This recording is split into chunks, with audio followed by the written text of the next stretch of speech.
Welcome back to Face the Nation from the site of Super Bowl 53 here in Atlanta. We continue our conversation with President Trump, which took place Friday just before he was wheels up for his home in Palm Beach, Florida. What surprised you about some of the questions that Robert Mueller asked you? Well, look, the Russia thing is a hoax. I have been tougher on Russia than any president, maybe ever, but than any president. But when it comes to the investigation that the special counsel is conducting, I mean, 34 people have been charged here. Excuse me. Okay, you ready? Okay, you ready? Of the 34 people, many of them were bloggers from Moscow, or they were people that had nothing to do with me, had nothing to do with what they're talking about, or they were people that got caught telling a fib or telling a lie. I think it's a terrible thing that's happened to this country, because this investigation is a witch hunt. It's a terrible witch hunt, and it's a disgrace. Do you think it should be When you look made at General Flynn, where the FBI said he wasn't lying, but Robert Mueller said he was, and they took a man and destroyed his life. When you look at so many of the things that have happened, why didn't they go after Hillary Clinton for her emails? She had 33,000 emails that were deleted after receiving a subpoena from Congress. And according to the special counsel, they were posted on WikiLeaks, and your friend Roger Stone was just indicted for his involvement. First of all, Roger Stone didn't work on the campaign, except way, way at the beginning, long before we're talking about. Roger is somebody that I've always liked, but a lot of people liked Roger. Some people probably don't like Roger, but Roger Stone's somebody I've always liked. I mean, Roger's a character. But Roger was not, I don't know if you know this or not, Roger wasn't on my campaign, except way at the beginning. Right. So it's all, and yet you will ask me a question like that. Wasn't involved in my campaign. Would you pardon him? Have not thought about it. It looks like he's defending himself very well. But you have to get rid of the Russia witch hunt, because it is indeed. And remember this. There's been no president that has been tougher on Russia than Donald Trump. Would you make the Mueller report public because you say there's nothing in there? It's totally Congress up to the can subpoena Attorney it General. anyway, though. Totally up to the Attorney General. But what do you want them to do? Even the Mueller report said it had nothing to do with the campaign. When you look at some of the people and the events, it had nothing to do. You wouldn't have a problem if it became public. Excuse me. No, it's up to the Attorney General. I don't know. It depends. I have no idea what it's going to say. Okay. So far, this thing's been a total witch hunt, and it doesn't implicate me in any way. There was no collusion. There was no obstruction. There was no nothing. Doesn't implicate me in any way. But I think it's a disgrace. What would make you use the U.S. military in Venezuela? What's the national security? Well, I don't want to say interest? that, but certainly it's something that's on the, it's an option. Would you personally negotiate with Nicolas Maduro to convince him to exit? Well, he has requested a meeting, and I've turned it down because we're very far along in the process.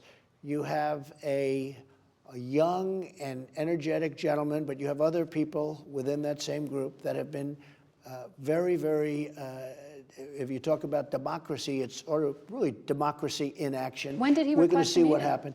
A number of months ago, he wanted to meet. I But thought it now, was because very you're far. at that crisis well, point, now would we'll you have to negotiate see. that? I would say this. I decided at the time, no, because so many really horrible things have been happening in Venezuela. When you look at that country, that was the wealthiest country of all in that part of the world, which is a very important part of the world. And now you look at the poverty, and you look at the anguish, and you look at the crime, and you look at all of the things happening. So I think the process is playing out very, very big. Tremendous protests. North Korea. When and where are you going to meet Kim Jong-un? I won't tell you yet, but you'll be finding out probably State of the Union or shortly before. But the meeting is set. He's looking forward to it. I'm looking forward to it. We've made tremendous progress. If you remember, before I became president, it looked like we were going to war with North Korea. Now we have a very good relationship. The hostages are back. Okay? The remains are starting to come back. The remains of our Korean War veterans, But these your great intelligence people. chief testified this week that Kim Jong-un is still very unlikely to give up his nuclear weapons program. That's what the intelligence chief thinks. And I think Why there's is he a good wrong? possibility of that, too. But there's also a very good chance that we will make a deal. I think he's also tired of going through what he's going through. He has a chance to have North Korea be a tremendous economic behemoth. It has a chance to be one of the great economic countries in the world. He can't do that with nuclear weapons, and he can't do that on the path they're on now. I like him. I get along with him great. We have a fantastic chemistry. We have had tremendous correspondence that some people have seen and can't even believe it. They think it's historic. And we'll see what happens. Now, that doesn't mean we're going to make a deal, but certainly I think we have a very good chance of making a deal. And one of the reasons is because North Korea has a chance, being located between Russia, China, and South Korea. What a location. I'm in the real estate business. What a location. They have a chance to be an economic powerhouse. You're going to keep U.S. troops there in South Korea? Yeah, I mean, we haven't talked about anything else. Maybe someday, I mean, who knows? But, you know, it's very expensive to keep troops there. You do know that. We have 40,000 troops in South Korea. It's very expensive, but I have no plans. I've never even discussed removing them. I want to quickly get to China. The last time you spoke with Face the Nation, you were 100 days into office, and you said you would accept a less than perfect trade deal with China if it meant they'd be helpful with North Korea. Do you stand by that? Well, yes, but I think we're in a different position now. What do you mean? We've put very massive tariffs on China. China's paying a big price, and it's hurt China's economy very badly. I want them to make a fair deal. They have been very helpful, especially at the beginning when I first came in with North Korea. They have stopped goods from going in. They have stopped a lot of things from going in through the border because, as you know, they have a border just like we have a border with Mexico, where crime is way up, by the way, way up, and you have to remember that. But we have a border with, they have a border with North Korea. Right. They have been very vigilant.